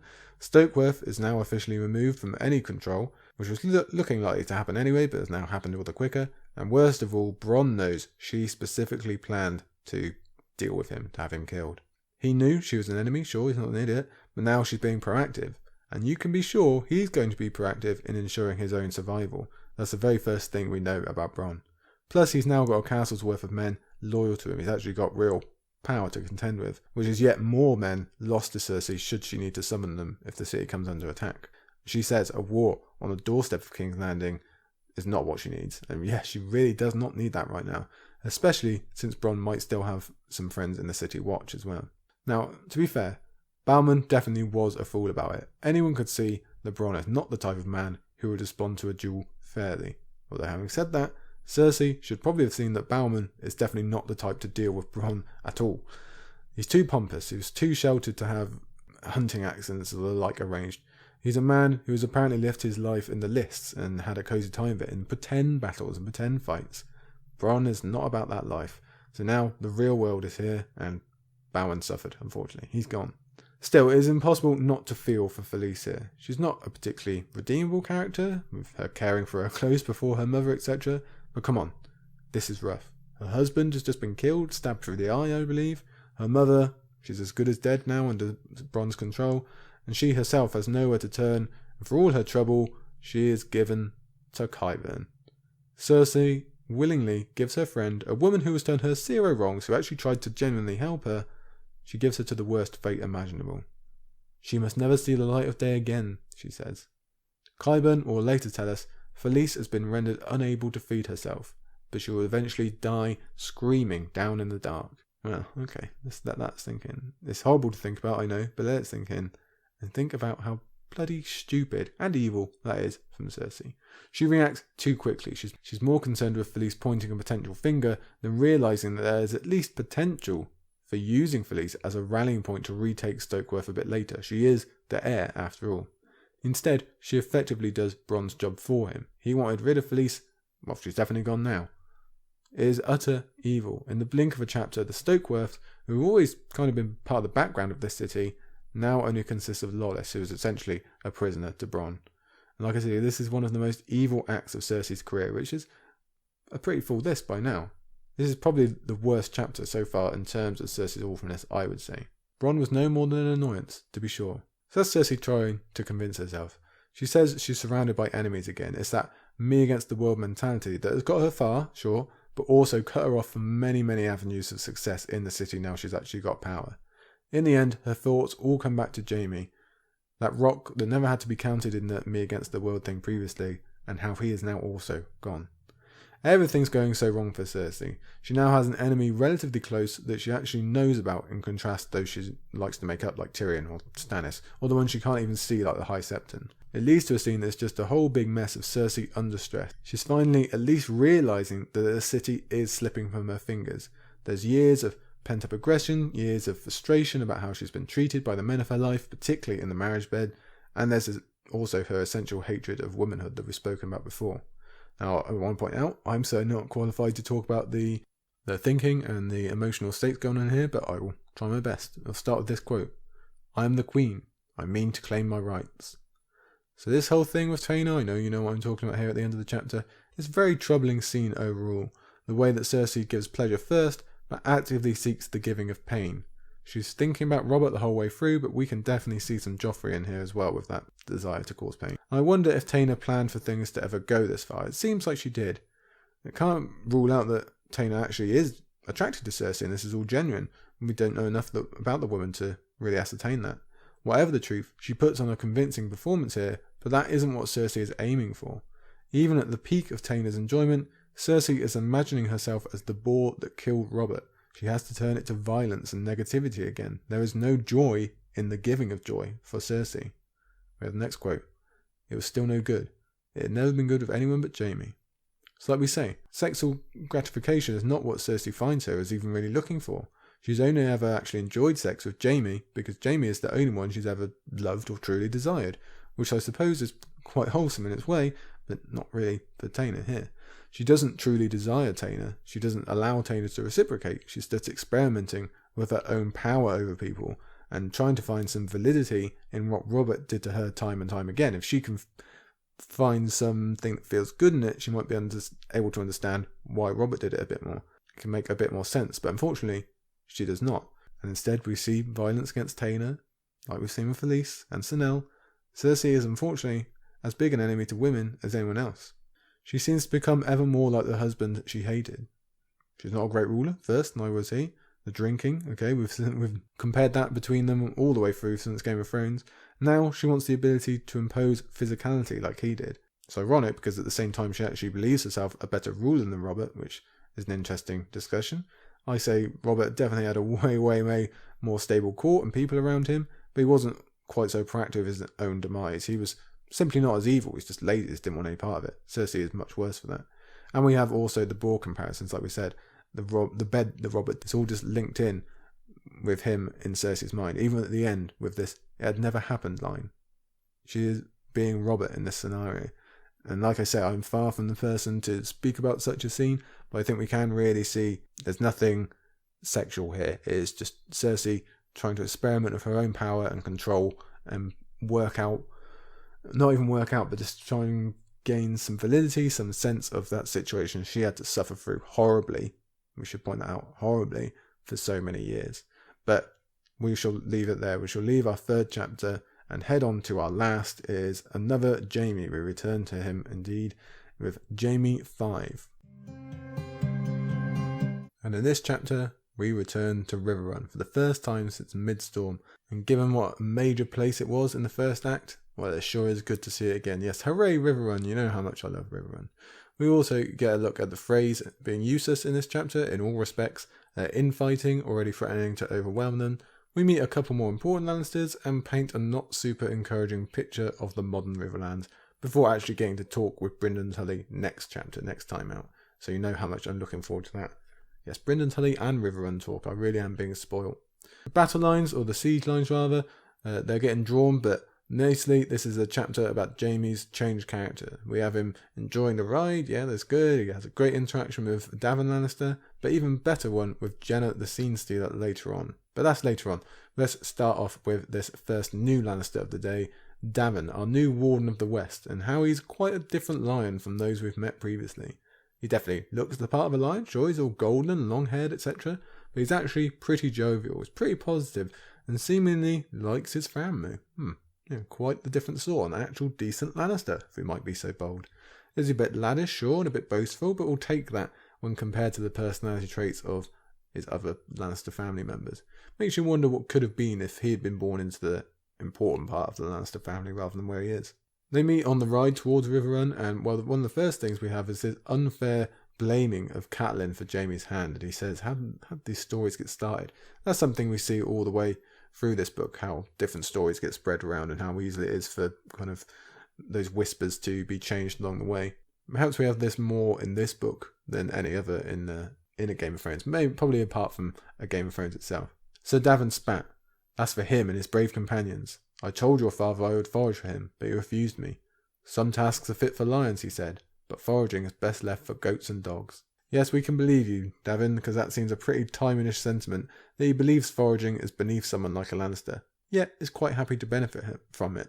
Take yourself all the way back to the Green Fork, when we compared the meals Tywin and his officers were eating compared to the common foot soldiers.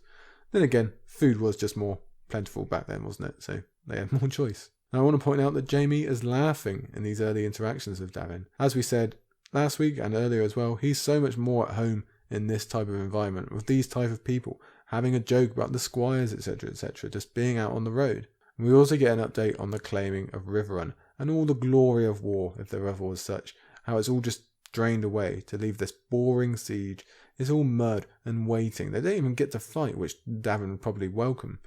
Everything the Freys did at the Red Wedding, well, they must have felt oh so pleased with themselves, and it's only led to more frustration and anti-glory. And this type of office, in terms of a siege around Riverrun, makes for quick frustration in terms of work relationships. And Daven is certainly feeling that about the Freys as he gives Jaime this kind of pre-match report. The Freys are feeling it about the other Freys, and those Freys back at the first bunch as well. No one is too happy basically, and it's only going to get worse. Surprisingly, this is our first up-close look in this chapter at a lot of the Freys who were rather active during the actual Red Wedding. So Jaime is getting drawn ever closer to those oaths he swore and his relationship with Catelyn Stark. We were given Merritt as a kind of immediate follow-up in the Storm epilogue, but he was rather a small fish in the grand scheme of things, Red Wedding-wise, and that seems ages ago anyway. Plus we had barely met him before. Not true with the Freys of today. Though they are not quite present yet, we're already hearing about what they are up to, so let's talk about them a bit now. Ryman Frey is probably the main focus of our annoyance here. He was one of the biggest planners of the Red Wedding, per Merritt, and he led the attack inside the actual castle. I'm sure you'll remember. The North, nor us, shall never forget, he was the one who murdered Daisy Mormont, so we hate him, whatever else he's done. Since then, he's been given charge of the siege, but has apparently chosen to just live it up instead. Now, who can say if he's been acting this way the entire time, or just recently, but by the time Jaime turns up, it's just drinking and women for Ryman and not much sieging. We could maybe say this is an emotional response to the death of his son Peter, but I doubt it, and I think you do too. Daven next lists Edwin, Ryman's surviving son, who you might remember was part of the party who welcomed Robb and Catelyn to the twins, and was also the one that Catelyn snapped when she realised what was going on. It's a shame she didn't leave any scars, I think, again, you will agree. Full of hate is how Daven describes him, and we'll certainly see how that's true as we move on. He's ambitious, he's uncaring, he's a pretty good Frey flag bearer. And finally, there's Lord Aemon, the eldest one, the one who actually owns Riverrun now, according to the crown, and is husband to Genna Lannister, of course. This is the first time he has appeared on the page since the Hand's tourney back in Game of Thrones, so he's yet to make any real impact at all. But he might even be our most annoying as we go through these couple of Riverrun chapters coming up here, just because he's so sneering and grabbing. He treats our beloved Riverrun like a little bauble that he alone has. He reminds us over and over that it is his, when our reader hearts tell us over and over, no, it belongs to the Tullys, we know that, we were here. He even tries to forget the small print, so to speak, and claim he's the ruler of the entire Riverlands now because he has Riverrun, which Jaime will correct him about later on. We'll deal with that. There's others as well, Walder Rivers being the most important, but this is a good combination, these three, of who the Freys are. We have a dumb soldier, an emotionless hater, and a grabber, an ambitious grabber. That is House Frey, everybody. More to the point, they are all at each other's throats, even the ones close in terms of family ties. The Freys are collapsing in on themselves in every direction, and we always like to see that kind of thing, don't we? Moving away from the Freys, let's have Jaime introduce Daven to his squire. Peck was a hero on the Blackwater, Jaime said. He slew 2 knights and captured 2 more. Now I bring that up because I officially want to theorise here and now that Peck will eventually meet with Pod and form the ultimate buddy cop duo, Peck-Pod, or Pod-Peck, you choose. I like Peck-Pod. And both of them will roam the lands for years to come, punching far above their weight. I really do hope that happens now. Talking of squires, Jaime's other one is Luz Piper, brother to Mark Piper, as Daven points out here. Jaime's going to think later on about how the Riverlord's loyalty is paper thin, and Mark Piper would definitely be one of those were he not still a hostage at the Twins. So if he ever gets freed, as we suspect he will when Jaime orders the transport of captives at the end of this book, both Little Lou and Jaime could have some tough choices in front of them in terms of loyalties. You know the best thing about heroes, Jaime? They all die young and leave more women for the rest of us. Now that is said in jest and not focused on by Jaime, but it's a fitting line that we can look at. The hero in Jaime did die young, or so he believed, and he's effectively left Cersei for other men now, so it seems to fit quite well across the board. Daven's reaction to the news of Lancel leaving Darry is pretty spot on. He can't believe it, he's flabbergasted. And this is while he's joking around about Amore Frey not being a good wife to choose, etc., etc. But the news that Lancel would actually abandon is astounding to him, and to the rest of the kingdom as well. This sort of thing is really just not done, especially by 2 families such as these. And especially in times such as these, is really quite the scandal. At least Amore was finding a particular comfort in Strongbow. They both seem decent sort, maybe they'll find some happiness, but Jaime is more concerned about the politics of the thing, and the Darrys were not happy. So Darry, never a fan of the Baratheon Lannister rule, might have even more reason to support any dragons that might soon appear on the horizon. It's funny that a Frey marriage has been set aside, as Jaime notes, this time from the people on the opposite side of Robb. And in this case, they were actually married, although unconsummated, we should note. So it's even worse, isn't it? I doubt Lancel and his family are going to see the same kind of retribution that the Starks did. Jaime, for his part, doesn't show any glee at the Red Wedding as he thinks back on it here. He hasn't really focused on it too much at all so far. He used to think of Catelyn a lot in Early Storm in terms of her forced oath that she took from him, part of which will come into play next chapter with Brynden, but he seems to avoid focusing on Robb at all, really. Perhaps because he's actually ended up respecting him a little bit, where he handed his own ass to him in the early war there. Now again, Kevin Lannister is just one step ahead. Jaime cannot catch him. He was here, he's not now. I wonder if it would have made any difference if he had still been here. Would Jaime have been able to get through to his uncle and get him back to the city even sooner than he eventually does? Or would they have teamed up and sought the Riverlands out together? That would have been cool. It looks like Jaime probably wouldn't have been able to convince him anyway, as Kevin's mood has darkened quite a bit. Maybe because of Devon's naming, although I believe he would blame Cersei, not Devon for that, but more likely because of his inability to get through to Lancel and for his efforts to apparently have been wasted. Everything he's done for Lancel is now just being thrown in his face. Again, this is probably something he blames Cersei for. Fairly. I think you agree. Right, let's talk about the actual siege itself now. And Ryman, he might be a soldier, we've established him as such, but clearly he has no head for sieges or politics of any kind. The noose plan with Edmure that Daven describes for us here is obviously utterly useless. It has one actual shot at working, and then everything after that is pointless, as Daven, again, details for us here. It's a biased view, sure, but Ryman is a clear idiot who probably enjoys taunting Edmure more than actually getting anything out of the whole thing. Don't worry, we do not have to put up with him much longer. Which will majorly contribute to the sense of Stoneheart closing in that's been building in this book, the same way we've had these repeated mentions of supposed Sandor. All roads point to the Riverlands for endings in this book, it seems. But I'm jumping ahead there. We have the news that Roslyn is pregnant, and that's major news for Jaime and for the Riverlands at large. That changes the game in terms of Edmure and his future, as Emyn Frey has clearly noted. And this is where Daven outlines the many factions within factions, how many different directions he's being pulled in regards to Edmure, the assault, this whole siege, and how it's all a big mess essentially. Although it is nice to hear that Perwyn Frey is apparently fine. The logistics of the siege are always interesting to delve into, especially when we're essentially revisiting a battleground we once saw smashed apart in the Battle of the Camps, so the first time reader might even gain a little hope here in that regard. There's other key parts to note, like Fawley Prester's presence, the soon-to-be useless boom on the river, the fact that the Riverlards are a sullen lot, as Daven tells us. The political picture of the Riverlands really comes into view. They might be beaten, technically, but they're not out, in terms of the Riverlords I'm saying here. They are playing along right now, doing as little as possible, and definitely hoping for the Freys to fail. That's all innocent enough for now, but Jaime knows how quickly this could turn into another rebellion if they had anything to rally around again. Something like a free Edmure, or even Riverrun itself if the siege fails. Perhaps Cersei was actually thinking for once, when claiming this needed to be sorted out quickly. She happens to be right. Perhaps even more importantly is that there's a time limit on this thing. It was supposed to be easy, the force of the Freys, Lannisters, and at least the presence of the Riverlords, all against one castle. How long could it take? Sooner or later it has to fall, right? Well, apparently not, or not quickly enough. It's the food again, that's the problem. It's running short, the horses can't be sustained. Food is supposed to be an issue for the people inside the castle. That's the whole idea of a siege, remember? Not everyone outside, but that's the way it is. And like we spoke about earlier on in Jaime's first chapter of the day, the ability to maintain any sort of army is quickly disappearing.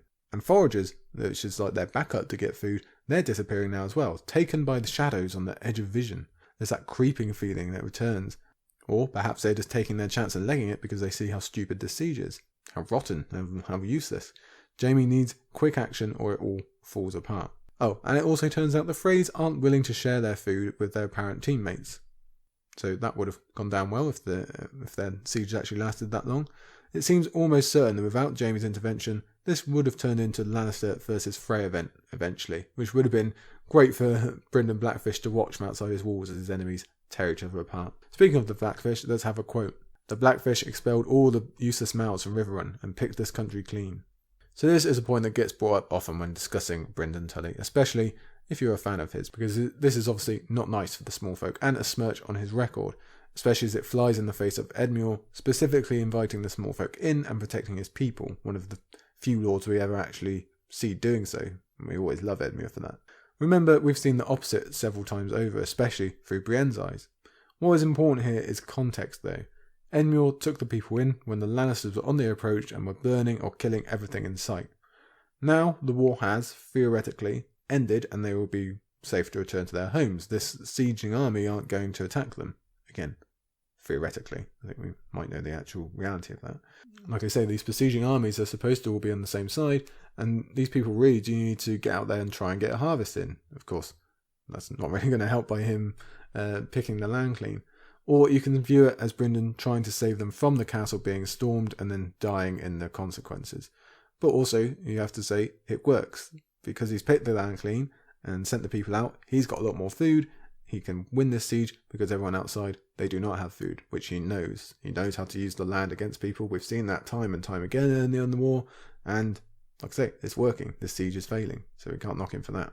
But overall, I think we can just say that the Blackfish is not perfect. As much as I and other people might like him as a character, he is not perfect. He's a soldier, not a humanitarian. And he's going to do whatever he needs to fulfill Robb's oath and maintain the home that he loves so dearly. He's doing it in Hoster's memory, in Catelyn's. Supposedly, he might have even heard about Lysa by now. So he knows he's the only one left, the only free one anyway. So no, he probably isn't worrying about the small folk as much as he should be right now.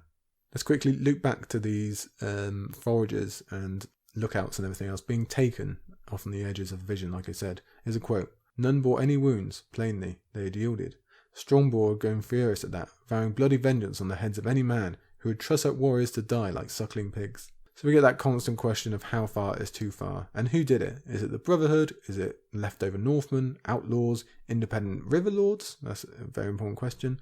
It gives, again, that real impression of being surrounded and just no one knowing what's wrought in the Riverlands, which again will be important for that Winter prologue, I think you will agree. Signal fires, they think, as if there are a ring of watchers all around us. So I bring that up because, again, it's got that feeling of being surrounded. And there is a lot of Stoneheart / Brotherhood stuff in this chapter, which, again, I know I'm repeating myself, relates strongly to the Wind's prologue, that feeling. I mentioned earlier about this issue Jaime might have if the Pipers are to regain Mark, and suddenly Jaime has to make a decision about Lewis. And, well, here's a quote, I'll give it to you. Lewis Piper and Garrett Page were both sons of River Lords. He had grown fond of both of them and would hate to have to give them to Sir Ilyn. So Jaime's well aware of the problem that could be facing him, and while he's not too happy about it, it's a very Daenerys type problem, looking ahead towards Dance and her own issues with having to kill cupbearers and etc. in her case.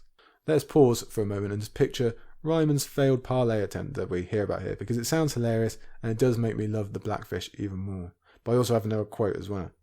If he could end the siege without bloodshed, then it could not be said that he had taken up arms against House Tully. So we got a little hint of that oath earlier on, and like we say, it's still important to him. Not so long ago, he would have just rode up, stormed the castle, and gone home again.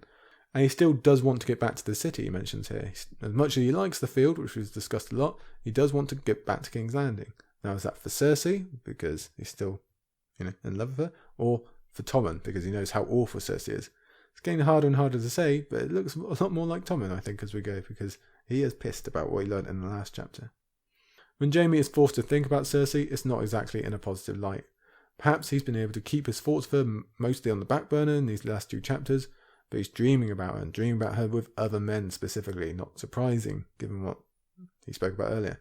That's the bit that really bothers him, of course. He dreams of smashing her face in now, which isn't so different from Tyrion's own thoughts about their shared sister, although Tyrion's are notably darker, I will say. This foreshadowing of him using his golden hand, again, already established as a tool for what he sees as good things, both in the theoretical controlling of the land, but also in the physical and dealing with Red Ronnet.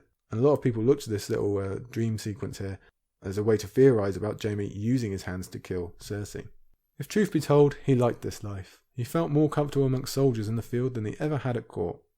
So it's a good summary of what we've been saying. It's good to see Jaime put words to our thoughts here in these last 2 chapters. It's great to read it, great to see Jaime realise it and get to enjoy it, especially when he's just been thinking about Cersei and, again, the bad news he had last chapter.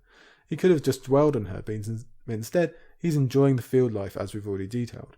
It's real leadership, probably better than his father ever was at it. Kids are even coming up to him and asking him to be a teacher. This is on the road to Riverrun as we go here. So this might be Jaime at his very best, and we should take a moment and appreciate it, for even a paragraph later, we're reminded that the wolves are still howling, they're still out there on the edge. And just in this passage of Jaime having a good time, wandering around the camp, etc., it's strange to see Raph having such a playful time in the water when we know what is in his past and in his future for that matter. Now Jaime might be enjoying, but he still has a need, a goal, and he and Sir Ilyn continue their dance. And unfortunately, results aren't what Jaime hoped for. Not for lack of effort, true, but he's still getting beaten down. He goes again and again, because as neat as this picture is, it's still not complete for him without the sword. He can't give up hope on it just yet, despite Ilyn's laughing at him. And this travelling in a huge party and sneaking off to practice swords again just reminds me of Arya and Micah doing the same, not a million miles from here, but it seems like a million years ago. I just want to mention, actually, before we move on to the next part of this chapter, I'm pretty impressed with Jaime being so happy and being so content, given what he learnt from Lancel earlier on. That's real. You could easily see how that might have just sent him on a spiral and he wouldn't be able to concentrate on anything else. But he's not. He's still able to maintain that maturity and that level of growth that we've seen in King's Landing. And I think that should really, really be applauded and be seen as a big moment, achievement for Jaime in his continuing growth. But finally, we get our sighting of Riverrun, our first since the first half of Storm of Swords. And remember, back then, it was a fairly happy place in recent times, and for the majority of their castle folk. Catelyn and Robb and the others always had their problems, but it's easy to remember a time that Riverrun was celebrating Edmure's success in the war. But now, it's cold and windy, there are camps back around it, there's even a gallows outside. so the scene has changed. Or has it?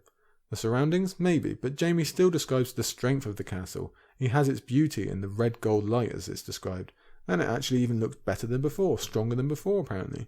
So we love seeing this place again. You know how I feel about Riverrun, especially when Jaime details the flags that are still flying up top.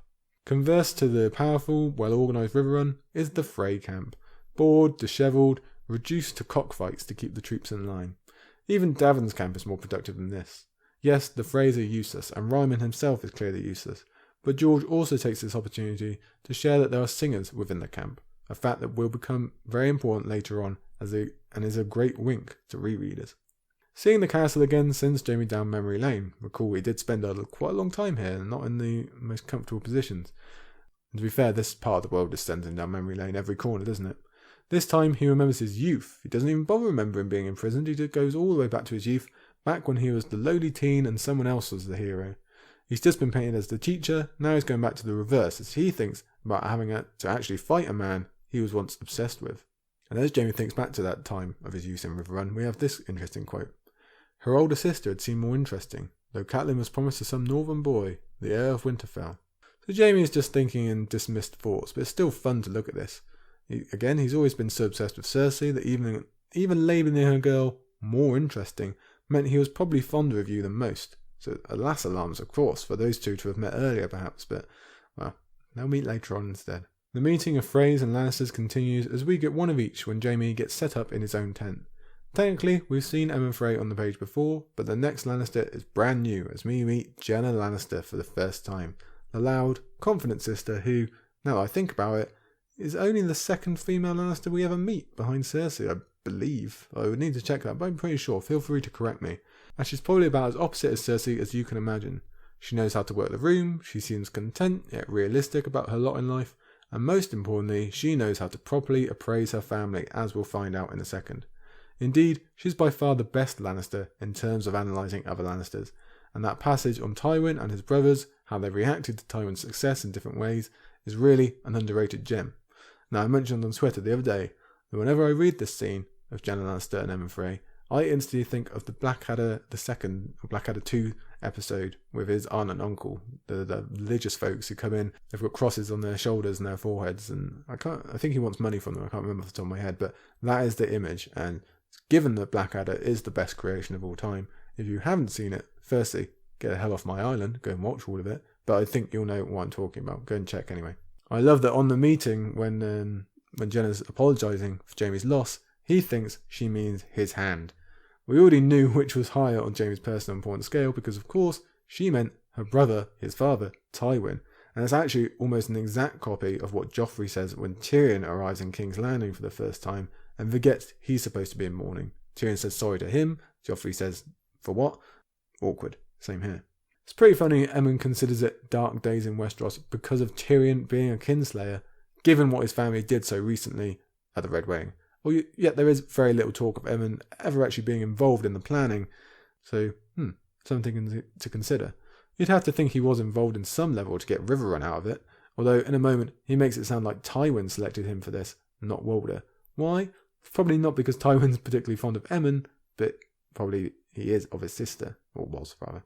We can see it as an act of kindness that Jaime lies about Cleos Frey's death. I think you'll remember he was part of the travelling party with him and Brienne at the beginning of the storm, and he is the son of Genna and Kevin. Jaime was a different man back then, so this reminder could easily drive him down the guilt road. Is it right by Cleos to lie about him and his end? He gives him a much more honourable ending here than it was actually true. Or should he tell the truth? Well, Jaime sees it as making two people happy and giving his cousin a better legacy, so he's fine to go along with it for now. It's significant that Jaime removes his golden hand while replying here as well, because the event that included Cleos dying led directly to Jaime's maiming, so you can forgive him for being just a bit bitter at the memory and being harsh with the truth, but he doesn't. Instead, he is actually kind. Lady Genna knows her history at least. Every time this faith rearming has been brought up so far, everyone who isn't a member of the faith has said how foolish it is and the bad consequences that are sure to come along with it, and Genna includes herself in that conversation. So some pretty overwhelming public opinion. I think what we get from this little bit about Cersei and the rearming is that Genna is fed up with the younger generation in general, and Tywin had that air about him too. We quickly learn about the type of relationship that Genna and Aemon have. The husband makes his grabbing plea about keeping his castle nice and unbroken, and then makes that extra step we spoke about earlier where he tries to say that he's Lord Paramount because he has Riverrun, but Jaime rebukes him. It's not a surprise to see Aemon have that reaction that he does about Peter Baelish being their boss now. It's the same way every highborn reacts to Peter Baelish, but Genna again shows off her strong personality, effectively dismissing Aemon and having the knowledge of what can't be argued in terms of liege lords. As we get the mini backstory on Genna and how she came to be married to Aemon, you can almost imagine that this might have been the life that Cersei would have led if Tywin had made different arrangements or if the war had never happened. Having babies behind her husband's back is definitely in her wheelhouse, and she probably kills Aemon after a few years because, as we say, she is no Genna. Genna, she tries to persuade Jaime that her family and husband would have been a better fit for Darry, perhaps giving us some indication of what's in store for that particular area. But really, this conversation serves to lay out to the reader the importance of which gender Edmure's child is going to be. If it's a girl, smooth sailing. If it's a boy, not so much. It's not an immediate threat, no, but it's a loose end, one that might come back and bite you years later as a rallying symbol. We might see the best example of that ever with Daenerys in this series, so it's worth thinking about. Genna brings up a great point that no one else ever really seems to click. Robert Arryn does have a legit claim on Riverrun, or will do if this siege goes the way they want. If there is anyone else in this world musing on this, it's probably Peter Baelish. You've got to have a backup plan, right? Not that many people would ever rally for Robert if they were to spend more than 5 minutes with him, but still, no one else has brought that up yet, so Jenna's showing off her smarts. And she continues doing that when it comes to these political matters, but also just how well she knows the men around her. She knows Aemon will not relent Riverrun. She makes a fantastic point about Lancel replacing the life of Kingsguard with the life of protecting a High Septon. And hey, I missed that, Genna, so maybe you should start a podcast because that really flew over my head. She's got a great point. And she doesn't stop there, showing off excellent historical knowledge about the Faith Militant and then being a thorn in the Targaryen side. We already said she's pretty much the opposite of Cersei. You know what that includes? Genna would make a clearly excellent ruler. It's an absolute crime she never had the opportunity purely because of her gender, a frustration that goes a long way to making Cersei who she is, ironically, and we'll just have to imagine how much better off House Lannister would be if they had listened to Genna a bit more. But this aunt, she's emotional as well. Apparently Cersei was right. Tywin did have a secret smile. Secret and rare, but Genna has some real emotional depth in wanting to think that he died with a smile. She certainly thinks of him much more fondly than his own children did. Of course, he was much nicer to her than his own children, so we should bear that in mind. Jenna's appraisal skills extend to the siege as well. She knows how the Freys and her own damn nephew are viewed by the world. This woman does not wear blinkers, nor does she mince words. She is still a Lannister at heart when she advises going through with killing Edmure. That's the corner that idiot Ryman has painted them into, but you can see she's definitely Tywin's sister when she suggests that. She also has a pretty good damn summation of Cersei's rule, and I couldn't have said it better myself. She says that Kevin would have avoided all this, and so would Genna Lannister. So let's get behind Ash's wave of female hands. I think that's a good idea all of Westeros should really adopt. Here's that quote that I was talking about earlier. Tygert tried to be his own man, but he could never match your father, and that just made him angrier as the years went by. Geryon made japes, better to mock the game than play and lose, but Kevin saw how things stood early on, so he made himself a place by your father's side. I just love this, even for people we haven't met. I just love how Genna lays out for us here. We also get the story of Tywin's bravery in defence of his sister, back in the day when she was first betrothed to Aemon. Now, is that because he loved her, or because he loved the family name? We know which option Genna would choose, but half a century ago, it means just as much for her now. Tywin was big even when he was little, she says. And that reminds me of the line about Tyrion's shadow way back. We get this great compliment from Genna to end, although Jaime will clearly not see it that way. I'm talking, of course, about him not being the Tywin of the family. Perhaps even she doesn't see it that way, and I'm just looking through reader/Tywin hating tinted glasses. But she is dead on here. We've discussed time and time again how Tyrion replicates his father, and his current state of mind in dance gives him even more potential to do so. So she is right. It does feed into theories of Genna knowing that only Tyrion is a true Lannister, etc. I don't believe the Tyrion theory, first off. I definitely don't believe the Jaime Cersei one, so I'll just push that to the side. To oppose that line of thinking, we can mark Jenna's line as an insult rather than a compliment. I always initially take it as a compliment, but perhaps it's more of a critique that Jaime doesn't have enough of the tough stuff, the Tywin stuff, in him to be a proper ruler, whereas Tyrion does. Genna does reprimand Jaime for not knowing his Targaryen history, for not understanding why someone would want more than one castle, for example, for not having the inherently political mind that Tywin and Tyrion share. Jaime simply isn't that man. As she says, he's more like some of the other brothers. And it fits into the pulling of different directions Jaime has severed and will continue to sever. How much to be honourable and how much to be like Tywin. And that fits in perfectly with his next chapter with Edmure, where that exact question will be asked and answered. So that offsets the Golden Hand identity too. Moreover, I think this is Genna realising what a disaster Cersei is for the realm and the family, and therefore critiquing Jaime's ability to control her as Tywin, and to a lesser extent Tyrion, did before him. Because who also knows of their relationship? Might be her, who can say. She does say, do what Tywin would have done, after all, so actually she's being pretty clear about who she wants Jaime to emulate. I do think she still appreciates Jaime's other qualities in the same way she appreciated her other brothers. She just doesn't think they are what is required to be the head boss, the head man of the Lannister family. So she knows it's not going to go well with Cersei, it's not going to go well with you as you are. And unfortunately, Tyrion is gone to us. But there we shall leave it, everybody. 2 Jaime chapters today, so we're a bit spoilt. And Brienne and Cersei, like I said, the Feast 4, even though there's only 3. So that is a real good collection. I especially like those 2 Jaime chapters there. Especially bookending the beautiful Brienne compared with cruel Cersei. A real mix and match we've got in today's episode. Now, next week, we also have another 4 chapters for you. As always, we'll begin with Cat of the Canal / Aya 3. Yes, our last Aya of the book. Then Samwell 4, Cersei 8, and Brienne 7. You know the one I'm talking about. Well, yeah, we are racing towards the end here, so make sure you come back, join us for part 10 of Feast for Crows already, part 10. Like I said earlier, do get in touch with any thoughts you might have about a mailbag episode, questions episode, whatever you want to call it. That might be a bit of fun, little bonus episode for you there. Obviously, if you have questions as well, send them in. As always, I would like to thank you for coming to join the Isle. Thank you to our wonderful patrons, both new and older, and we shall see you again next time. See you later.